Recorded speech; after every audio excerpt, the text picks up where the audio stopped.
Euh, Comment est le moral après cette nuit mouvementée?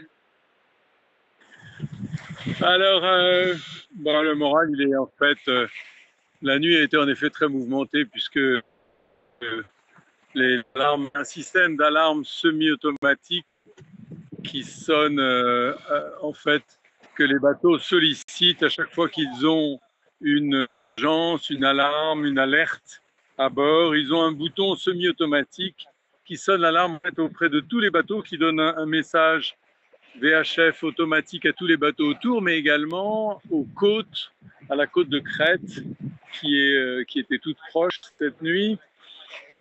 Et ça donne en quelque sorte une alerte, une alarme rapide qui permet aux équipages d'appuyer sur ce bouton 3 secondes minimum et ensuite de faire tous les gestes nécessaires à l'urgence et ainsi d'avoir un lancement d'alerte automatique ou semi-automatique. Donc on a été inondé à partir de 1 heure du mat par une dizaine puis une quinzaine d'alarmes qui ont hurlé parce que ça va crescendo dans le cockpit et dans la cabine. Et il s'agissait donc de tous les bateaux qui étaient proches des attaques de drones. Nous, on était plus loin, on était un peu en queue de peloton, donc on n'a pas été intéressé, attaqué, survolé ou attaqué.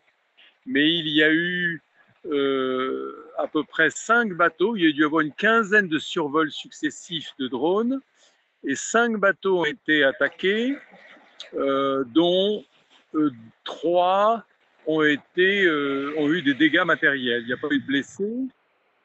3 bateaux ont eu des dégâts matériels. L'un des 3 a reçu,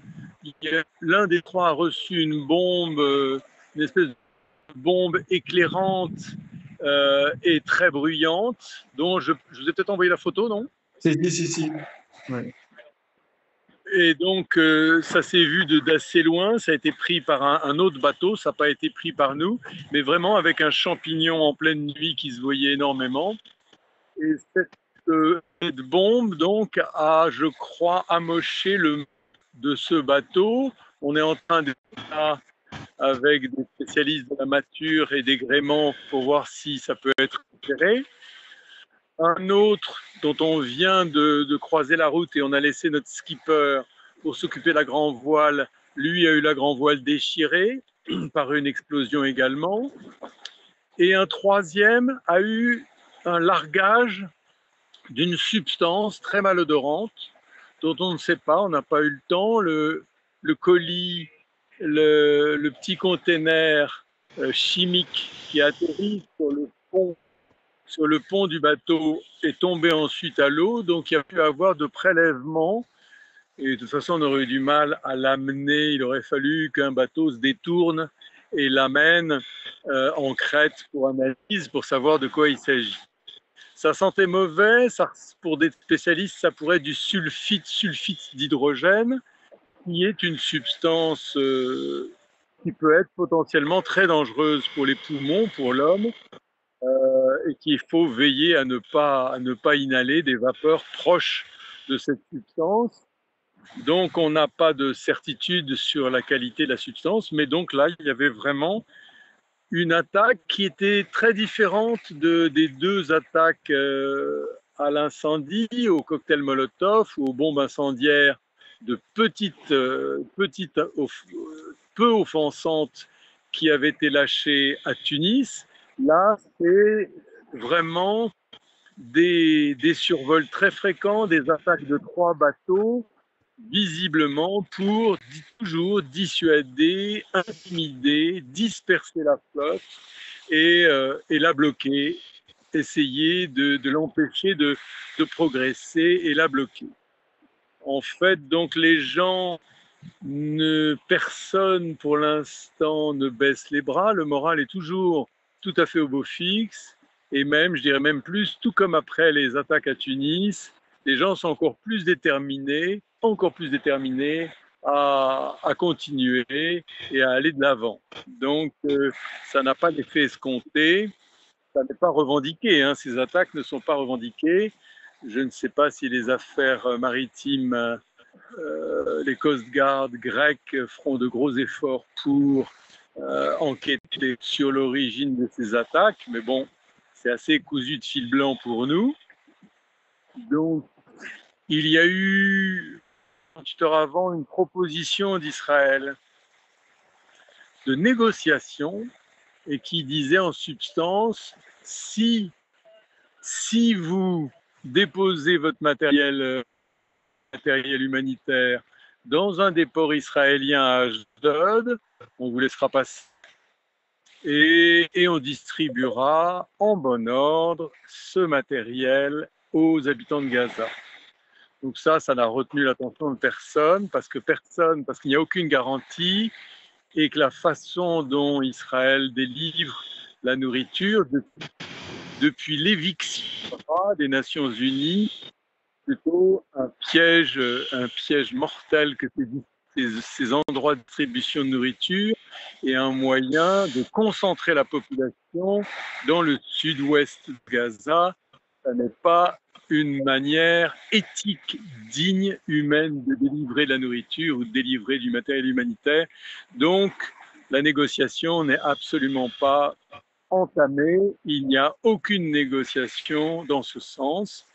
Voilà où on en est. Donc, les autorités israéliennes ont à nouveau souligné, après nous avoir reproché d'avoir dans l'organisation des membres du Hamas, mais ça c'est le discours psychologique habituel, après nous avoir accusé donc d'être un mouvement complice des terroristes, etc.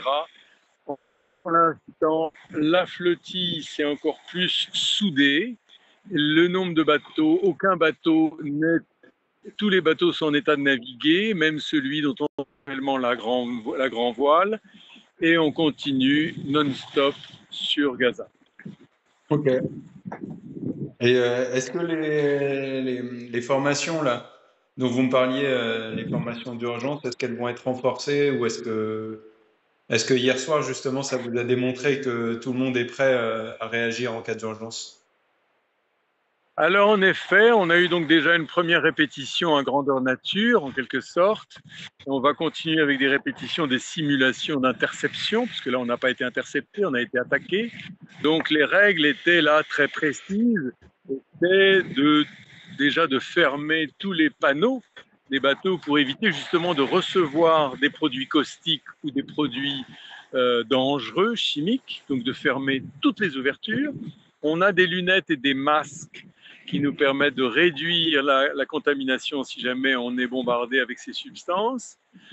On a donc des consignes où tout le monde sort sur le pont, s'il s'agit d'une attaque par drone munie de bombes, avec tout le monde équipé de son gilet, de sa brassière, son gilet de sécurité, et tout le monde est sur le pont, tous les panneaux sont fermés, donc c'était déjà une répétition de ce type d'attaque qui était donc en quelque sorte une répétition grandeur nature. Maintenant, il reste à répéter, à continuer à répéter les simulations d'interception, où là c'est un peu plus complexe puisqu'il faut s'assurer avant de quitter le bord, en cas d'urgence, bombes, drones, etc. On ne perd pas de temps à aller chercher son passeport ou aller chercher un sac avec de la nourriture ou aller chercher. On essaye de sauver notre peau, c'est le plus urgent. Mais par contre, l'urgence interception, elle, est plus délicate parce qu'il faut avoir non seulement son gilet de sécurité, mais il faut avoir son passeport sur soi puisqu'on va être arraisonné.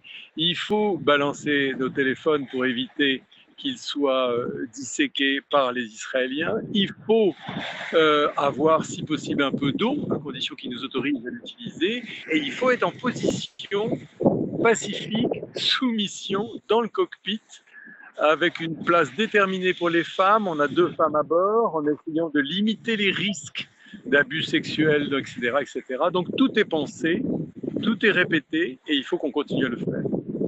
Mais l'interception est une répétition, une simulation nettement plus complexe en quelque sorte qu'un risque d'incendie ou un risque de bombardement, parce que là, si tout le monde sort avec sa brassière, on ferme les panneaux, et s'il y a une bombe, on se jette à l'eau. Après la séquence ultérieure, il faut espérer qu'un bateau passe pas trop loin. Est-ce que dans les Mais on a des brassières qui ont des lumières, on a des brassières qui sont équipées qui se gonflent automatiquement quand on tombe à l'eau et qui ont des lumières qui s'allument au contact de l'eau. Ça permet de se faire, on peut espérer, rescuer, de se faire récupérer le plus vite possible par les bateaux autour. Or, il y en a plein des bateaux autour. Et petite question, est-ce que dans vos têtes, vous vous dites que cette attaque qui arrive quand même bien en amont des côtes israéliennes, est-ce que vous dites que cette attaque, c'est potentiellement une sorte de réponse au fait que plusieurs États européens ont reconnu la Palestine ce lundi? Je pense pas. Je pense pas. Je pense que cette reconnaissance, en dehors de la France, avec le Luxembourg, avec plein de petits pays qui ont suivi, je pense que ça contrarie évidemment nettement le gouvernement israélien, mais ça ne change rien puisqu'il n'y a pas de sanctions associées à cette reconnaissance. Je dirais même plus que ça donne une espèce de... ça masque la culpabilité, l'inaction antérieure de ces gouvernements. Et quelque part, ce geste de fausse sanction, il n'y a pas de sanction, ce geste de reconnaissance de l'État palestinien qui ne change rien sur le terrain pour les Palestiniens, ça laisse encore plus de temps aux Israéliens de continuer l'offensive à Gaza. Il faudrait, là, ce qui serait efficace, c'est une reconnaissance de l'État assortie de sanctions immédiates. Sans ça, c'est du vernis, c'est du pipeau. Ça n'aura pas d'efficacité. Donc je ne pense pas que les Israéliens soient très... Bon, ils ont affiché, le Premier ministre a affiché vraiment un énervement évident vis-à-vis, mais tout ça, c'est joué. Et peut-être même c'est joué par nos propres gouvernants, qui ne sont pas sincères, hein, qui donnent, en effet, la reconnaissance de l'État palestinien, mais peut-être même que le commerce d'armes continue entre la France et Israël ou entre l'Italie et Israël. Donc, c'est peut-être un jeu qui est très pervers, aussi bien de la part des Israéliens que de nos gouvernants. Je ne suis pas sûr que ça réellement les inquiète beaucoup. Les sanctions assorties à l'État palestinien les inquiéteraient 100 fois plus. Il n'y a pas de sanctions, il n'y a pas d'inquiétude. De toute façon, ils s'en balancent de la reconnaissance d'un État palestinien puisqu'ils ont voté l'annexion de la Cisjordanie alors qu'ils savaient que la France se projetait de reconnaître la Palestine. Ils s'en balancent totalement. Ils l'ignorent.